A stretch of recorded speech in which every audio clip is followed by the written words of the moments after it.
What the heck is happening, everybody? Welcome into the Pack a Day podcast. I'm your host, Andy Herman. You can always follow me on Twitter at Andy Herman NFL. Today, my main topic is going to be what the Packers could get for Aaron Rodgers and maybe some potential trade ideas that we can throw out there into the ether. So you might be asking me a couple different questions. One, am I crazy? Which, yes, apparently I am. Why am I doing this? Why go through this, exercise of trying to put together a trade for Aaron Rodgers? So first of all, my main reason is because a ton, and I mean a ton of people have asked me. It's the number one question that I have been asked on Twitter over the course of the last week or so, is what could the Packers potentially get back for Aaron Rodgers? So this is my best effort to answer that question. The second thing is you might be saying, all right, we've started to hear some more news coming out from John Kuhn and from James Jones and from others. Like it's starting to maybe look a little bit more positive that like he could potentially return to Green Bay and things are maybe looking actually up right now. Well, that's great.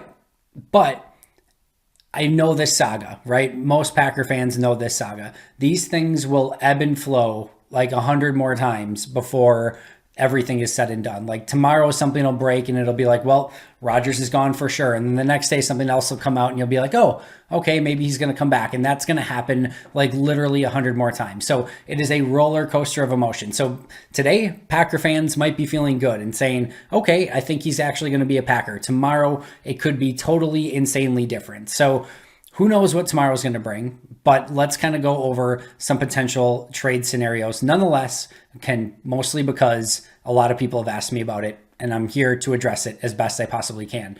Now, even with that being said, I feel very much in the need to give a few disclaimers here.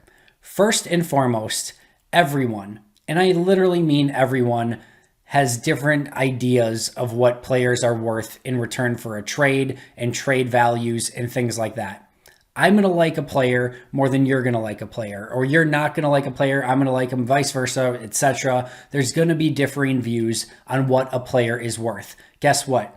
That's the exact same thing that happens in the National Football League. It's why you get weirdo deals where really good veteran players sometimes go for 5th round picks, and then like you'll see a nobody go for a 4th round pick, right? And salary cap has some to do with that, but those things happen. It's why, different quarterbacks go at different areas of the draft, and why some team, like every team pretty much has like 150 guys on their draft board, and it's like a 300 plus round draft, and everyone is getting guys from their draft board because everyone sees talent and value differently. So just because you may not agree with what I'm saying doesn't mean that I'm completely out there in left field or anything like that. It's just we have probably different values in players. The next disclaimer here is that, of course, I still think everyone believes that the best possible outcome here is that the Packers and Aaron Rodgers are able to work something out, come to a conclusion that Rodgers not only is going to be a Green Bay Packer, but wants to be a Green Bay Packer. And that is a big distinction, right? It's one thing to come in and play this season. It's another to come in and want to be here and want to be the leader of this franchise and want to be a Green Bay Packer. And again, I'm not saying he does or doesn't. I have not heard from his mouth directly, but I'm just saying that is a major distinction. And if that can happen, if the Packers can get Rodgers back and he wants to be here and they figure out something long-term, that is unequivocally the best possible outcome, right? So let's get that out of the way. This is only in the scenario where things are so shattered and so broken where it's either he's going to retire or you trade him. And some people are on the boat where, hey, just let him retire. I am 1,000,000% on the boat of get value where you can get value. Aaron Rodgers has a ton of value, so you are better off as a franchise to get that value back in return rather than just losing an investment that you have in Aaron Rodgers if he just sits out and retires. And that possibility exists that, if he doesn't get traded and in Green Bay and he legitimately doesn't want to play for Green Bay ever again, that he could just say, all right, I'm done. Because like that totally is within the realm of possibility for him. Do I think it's likely? No, but there's no reason to just let him retire. Get back what you can in return for the trade. So the other couple things really quick that I want to go over is that you're trading away Aaron Rodgers, right? So you might look at some of these deals and you might say, Andy, the things that you're proposing, that's not good enough for trading away Aaron Rodgers. No, it's not. Green Bay is going to lose this deal. They are going to trade away the MVP. If that happens, they're going to trade away the MVP of the league, who just finished MVP, who is still playing phenomenal football, and they're not going to get similar value in return because there's just, 2 or 3 guys on the planet maybe that can do what he does. That is simply something that you're probably going to lose on. It would take who knows how many, draft picks in return to make up for something like that. And it's just not possible for Green Bay to get that in return. So no matter what I propose, anything realistic, you're going to look at it and say, that's not worth Aaron Rodgers. And you're right. It just is what it is. When you are forced to trade away Aaron Rodgers at this point in the season, again, if that happens, you're going to come out on the short end of the deal. It just is what it is. And as I mentioned the other day, you have a crap sandwich at that point, and you're just trying to acquire as much ketchup as you can to make that crap sandwich taste somewhat palatable. That's what we're doing here. So if you don't like the deal, I understand it. It's probably because Green Bay's losing the deal, and it is just what it is. Also, I don't know why I still need to say this, but Deshaun Watson, as we sit here right now, is not somebody that you can trade for. He is complete and utter poison right now in the eyes of every GM. I'm not saying he's guilty for what he's done until proven guilty. I'm not saying that. But he is very much guilty in the court of public opinion in the eyes of general managers across the football league until you're proven innocent. You can't acquire a quarterback while that is hanging in the background and then have him convicted and whatever the case may be, and all of a sudden you don't get anything in return. So I shouldn't need to say this, but Deshaun Watson is off limits for the time being for very, very, very obvious reasons, nothing football related. All right, so there's that. The other thing is Russell Wilson. I think Seattle has come enough to an agreement with Wilson where things are amicable at the moment. I don't see any reason why they would trade a younger franchise, maybe not MVP, but damn close level quarterback for Aaron Rodgers, who's older at this point. I just don't see Seattle making that deal. Also, the salary cap gets very complicated for Green Bay in that situation. So no, I don't see Russell Wilson as part of that deal. You can also, and I've seen these, so this is why I need to say this, you can also take the Justin Herberts and those type of quarterbacks who are insanely talented. Like, those teams are not going to give up on those sort of players at this point in time. So Justin Herbert off the list. Like the high-end young quarterbacks, they're just not going to trade them for an Aaron Rodgers at this point in time. So those are my full disclaimers. So before I get to the actual trades that I'm proposing here, let's go over some recent trades that make us understand what Aaron Rodgers may be worth. And I think really the key here is the Matthew Stafford trade, right? Matthew Stafford goes to the Rams for 2 firsts, a third, and Jared Goff. So at minimum, Aaron Rodgers should be worth 2 firsts, a third, and Jared Goff. I know Stafford's younger, but they are not comparable when it comes to high-end talent at this point in their respective careers. And I guarantee you, if the LA Rams at the time had the choice between, trading 2 firsts, a third, and Jared Goff for either Matthew Stafford or Aaron Rodgers, they would have taken Aaron Rodgers. So at minimum, Aaron Rodgers is worth 2 firsts, a third, and pretty much a bad starter, right, is what I would consider Jared Goff as. So that is at minimum what he is worth. And I think he's worth more than that. The San Francisco 49ers just gave up the 12th overall pick, a first-round pick next year, a third-round pick next year, and a first-round pick in 2023 for Trey Lance. I'm willing to bet you that if Green Bay called up San Francisco right now and said, hey, we're going to trade you for Aaron Rodgers, we want Trey Lance back in return, the 49ers would say yes. In which case, Aaron Rodgers should at least, at minimum, be worth 3 first-round picks and a third-round pick. I think that's safe to say. So 3 first-round picks and a third-round pick for Trey Lance, 2 firsts, a third, and Jared Goff for Matthew Stafford. That is the minimum price, in my opinion, that it would take to get Aaron Rodgers. Some other key reminders is you do have to consider the salary cap here. Trading Aaron Rodgers post June 1st is going to clear about 16-ish million in salary cap space. Without doing too much else, that's about the amount that you could bring back in salary. If you did a little something with Devontae Adams, you could probably bring back maybe closer to 20 million, but probably around that 16 million is where you want to stay. You also are looking for young, controllable players. I've seen people throw the names like Von Miller out there, or some of the older Broncos cornerbacks. You don't want older guys on 1-year contracts or late in their career. Let's be real. If you're making this trade this year and with all the drama that's gone on, you're not winning a Super Bowl this year, and next year's going to be insanely hard as well, right? So you're not looking for 1 or 2 year fixes here. You are looking for young, controllable, talented players back in return, or again, future draft picks, not old players that have high end contracts. It's just not what any GM would want in return at this point for Aaron Rodgers. And then the last thing I'll say here is that I do think you want Jordan Love to remain the backup quarterback. And I know people have said, well, he's young and he's talented. You spent a first round pick on him. Other quarterbacks have come in and succeeded. Friends, I don't say this lightly. Everyone that I've talked to, including I was there at the training camp practices last year. And again, those were just the beginning of training camp. But no matter who I've talked to who was there, everyone is in agreement. He's just not ready. And the worst thing you can possibly do for any young quarterback is put them in before they're ready. Give him as much time as possible to develop. If Aaron Rodgers is in fact gone, Brian Gutekunst and this franchise's future may very well depend on what Jordan Love can do.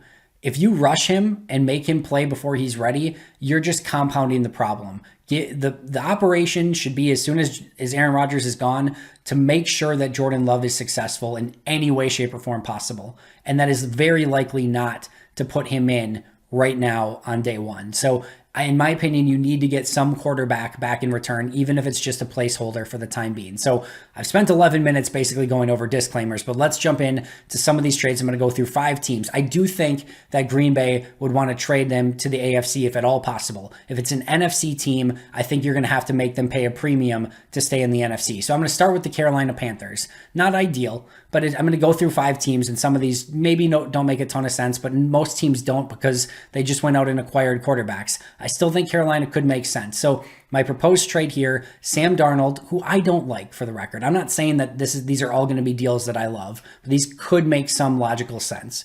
Sam Darnold, Jeremy Chin, 3 first-round picks and 2 second-round picks. Because they're in the NFC, I am making them pay a premium. And because I don't like Sam Darnold that much. He's just a placeholder for the time being. I get back Jeremy Chin, who looked phenomenal last year. Hybrid safety linebacker, can come in and be that Raven Green type player for you right away. I get 3 first-round picks. Because Carolina's not quite ready yet, even adding Aaron Rodgers, it may not be like a pick in the 30s or the late 20s. Maybe it's pick 24, 25.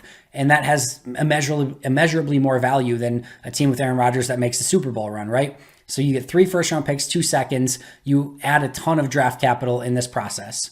Sam Darnold, not great, but a really good defensive player and a bunch of draft capital, and you make them pay a premium to stay in the NFC. All right, that's trade 1. Trade 2, Washington football team. Again, I'm going to make you pay a premium because you're in the NFC. I'm going to ask for Daron Payne, really talented defensive tackle, and would make an insanely good duo with Kenny Clark, especially then with Rashawn Gary and Za'Darius Smith at the edges. Look the hell out in that scenario if you get that type of player on the interior of the defensive line to pair with Kenny Clark. I'm asking for Sam Cosmi. Now, rookies are a little bit difficult. There's some sign and trade stuff that you'd have to do, which is slightly complicated, but I think they could make it work. Sam Cosmi, second round pick, fits Green Bay's profile. They need tackle depth. I think he makes sense. I'm asking for 3 first-round picks, again, premium, because you're trading him to an NFC team. And I'm also making them acquire Gardner Minshew, or whatever it takes to acquire Gardner Minshew. They have to add in that on top of it. So if that's a 4th-round pick, 3rd-round pick, they have to basically pay for that as well. So in this trade, I get Daron Payne, Sam Cosmi, 3 firsts, and Gardner Minshew for Aaron Rodgers. That's my trade there. I don't want Ryan Fitzpatrick. It doesn't do me anything. Taylor Heineke doesn't do anything. Gardner Minshew at least has some fun upside talent and could hold down the fort for the time being. So Daron Payne, Sam Cosmi, 3 firsts, Gardner Minshew. All right, maybe. Las Vegas Raiders, another one of the popular teams that people have mentioned. All right, I don't like Derek Carr. I mean, let me take that back. I'm sure he's a very nice man, and he's a good football player overall. He's not my cup of tea as a quarterback, so I don't have a ton of interest in taking Derek Carr back. I actually think Derek Carr is like the epitome of putting yourself in purgatory. Like Derek Carr with this team is going to be good. It's never going to be great. So I don't love this trade at all. It's probably my least favorite of the 5, but it does get you a quarterback that allows you to go out and compete with the team you have right now. I just don't think it allows you to compete at a high enough level, frankly. But you get back Derek Carr, you get 2 first-round picks and a 3rd-round pick. Do I love it? No. Can I understand if Green Bay went in that direction to get a quarterback who could play now and maybe even do better in Matt LaFleur's system? Maybe, right? I can understand the logic there, even if I don't personally love it. So that's trade number 3. Trade number 4, Denver Broncos. Remember, they liked Drew Lock. And if you had to choose between Drew Lock or Teddy Bridgewater, we know what Teddy Bridgewater is. He's done, right? He's been in multiple teams, given multiple opportunities. We know what he is. He's a fine 32nd quarterback in the league. If he's like, somebody has to be the worst starter, right? That's Teddy Bridgewater, in my opinion. He's like right around either the worst starter or the best backup that you can have. It's fine. Like, there's value in that, obviously. Chase Daniels made like $10 million a year contracts for being a good backup quarterback. So I'm not saying there's anything wrong with Teddy Bridgewater. I just don't see any value in getting him a return. Now, you get Drew Lock in return in this trade. I don't love Drew Lock either, right? Again, you're taking back something that you don't love because you're in a crappy situation. But Drew Lock at least has some upside. Is he likely to reach it? In my opinion, no. But Green Bay liked him coming out of the draft, and he does have legitimate upside. And I do think, somebody comes in and maybe fits in Matt LaFleur's offense a little bit better. We hear all the time of like, oh, if this quarterback would just go to Kyle Shanahan, he'd be great. Well, I view Matt LaFleur's system in the same vein. Like, it is a insanely quarterback-friendly system. Maybe Drew Lock figures it out in that system. He has a great arm. I don't necessarily know that he can put it all together, but at least there's a question mark there where we know what we get in Teddy Bridgewater. So you get back Drew Lock. Jerry Jeudy you get in this trade as well, and then 3 first-round picks. Because you're getting Jeudy and you know Denver's going to still want weapons, you do have to give back MVS in this trade. So Rodgers and MVS, which he's on a 1-year deal, and his deal is probably complicated anyway next year with how Green Bay has their salary cap structure and borrowing so much from the future. Now, maybe that's not quite as big of a deal if Rodgers is gone, but if they ask for MVS back in return, so be it. They would still have Cortland Sutton, MVS, and KJ Hamler, and then Patrick as well as their top 4 receivers. They'd still have Big O and Noah Fant at tight end. They have Javonte Williams, who they just got, Melvin Gordon. Like, they would have plenty of weapons for Aaron Rodgers still at that point. You get back Jerry Jeudy, Drew Lock, somebody to come in again and be that placeholder at quarterback, and then 3 first-round picks. They're all going to probably be terrible first-round picks because you're giving Aaron Rodgers to a good football team in that situation. The only thing they're missing is the quarterback. But you at least get a lottery ticket to some extent at quarterback, and you get back Jerry Jeudy, a very talented weapon. So I think that would be the deal that I would try to make work there. If you want to try to swap Eric Stokes for Patrick Surtain, sure, go ahead, ask for it. It certainly doesn't hurt to ask for it, but that's kind of the realm of what we're looking at here.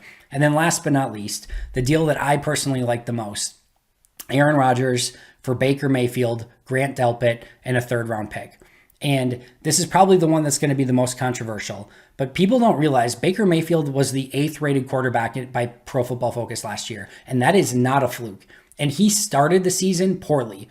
And he came on like week 6, 7, somewhere in there until the end of the season and was fantastic. He fit perfectly in that Kevin Stefanski offense. And this is exactly the type of quarterback that can come in, run Matt LaFleur's system at a high level, but also has some off platform and, off schedule throws that he can make when things break down. To me, Baker Mayfield is the best franchise quarterback that you can possibly get in return that fits under the salary cap and that I think the other team is actually willing to make that deal. Aaron Rodgers goes to Cleveland and they become, to me, right up there with Kansas City as a Super Bowl favorite in the AFC, personally. So I don't know how you can say no to that if you're Cleveland. Whereas if you're Baker Mayfield on that team going for, against Patrick Mahomes and the Bills with Josh Allen, you might just come up a hair short for the next 2 or 3 years. So if I'm Cleveland, yes, 1,000,000 times out of 1,000,000, I'm making that trade. For the Packers, frankly, if they came back and said, we're not going to throw in Delpit or the 3rd-round pick, but we'll do Baker straight up, I'm saying yes, flat out. You can make an argument. It's not a good argument, but you can make a good argument, you can make an argument that 10 years of Baker Mayfield potentially is better than 3 to 4 years of Aaron Rodgers. Again, it's not a great argument, but there's something there, right? You're getting a longer term play with somebody who still has ridiculous upside, was the number 1 overall pick, and can come in and help you win now. So I really liked this idea. And again, he fits under the cap. He hasn't hit his, major contract years yet. And here's the biggest thing. Baker Mayfield's one of the only ones that I can imagine that you could bring in, go from Brett Favre to Aaron Rodgers, have all this drama, and have it not affect him one iota. It would completely roll off of him. He has the confidence. He has the swagger. He would come in and he would be the guy from day one. You would not have to worry about like, is the pressure from coming in after Aaron Rodgers going to, it's not. He will be totally fine. And there are very few quarterbacks that would be the case with. So those are my trades. I hope you hate them. I'm just kidding. I know you're probably not a super big fan of all of them, maybe any of them. I get that, right? This is a very difficult thing for Green Bay to do. Maybe some of these are too much in return. Maybe if you're listening, you're a Panthers fan, a Browns fan, a Broncos fan, you'd say thanks, but no thanks. That could be two. It takes two to tango, and those are really tough things to figure out. I think this is where Rodgers' trade value is. Maybe it's like slightly different, but I think if you look at the Stafford trade, if you look at the Trey Lance trade, I think if you look at some of those and what Green Bay could get in return, I think it's similar. I think these are the teams that would come calling aggressively and that Green Bay would at least have to have conversations with. And I think these would be deals that you could see at least within the realm of possibility. Whether you like them or don't like them is another story, but I think that's where I see Aaron Rodgers' value being. Give me Baker Mayfield for Aaron Rodgers. If, again, there's no reconciling things and that's the best opportunity that you have, that would be my personal vote. Thanks so much for listening. I appreciate it as always. Don't dislike this too much. If you found it entertaining, please subscribe. I appreciate it greatly. But until next time, and as always, go Pack Go.